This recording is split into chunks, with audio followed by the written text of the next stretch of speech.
Nandito sa harap ko ngayon ang top 10 most dangerous fireworks ayon sa DOH. Simulan natin sa number 10. Andyan si Super Lolo. Kahit matanda na, mabagsik pa rin si Super Lolo. Kung kaya naman marami-raming hintuturo na rin ang nabiktima nito. Kaya ngayon, ipinagbabawal ng ibenta ang Super Lolo. Sumunod sa listahan ang kanyang mga apo na mga triangulo. Iba-ibang variety ang mga triangulo tulad nitong hawak ko ngayon, nandyan ang plapla at ito rin ang 5-star. Dito naman tayo sa number 8, ang bawang.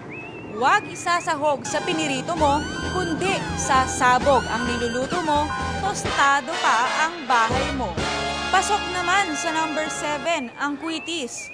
Minsan, hindi pa nagte-take off ang mga ito, sumasabog pa. Nasa number 6 naman, ang piccolo. Huwag paloloko sa cute na pangalan. Deadly sa daliri. Ultimo itong luces, pasok sa number 5. Akala ng mga magulang at mga bata safe paglaruan, pero nakakapaso pala. Sa number 4 naman, Judas belt. Obvious naman, 'di ba? Judas nga kaya patalikod kung tumira. Now on to our top 3 most dangerous fireworks. At number 3, whistle bomb. Kita mo naman, itsura pa lang, bomba na.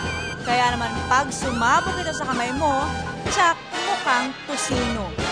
Ang pangalawa naman, ang boga. Sa pangalan pa lang, astig na. Akala mo hangin lang ang lumalabas dito. Pero wag ka, marami nang nabulag dahil dito.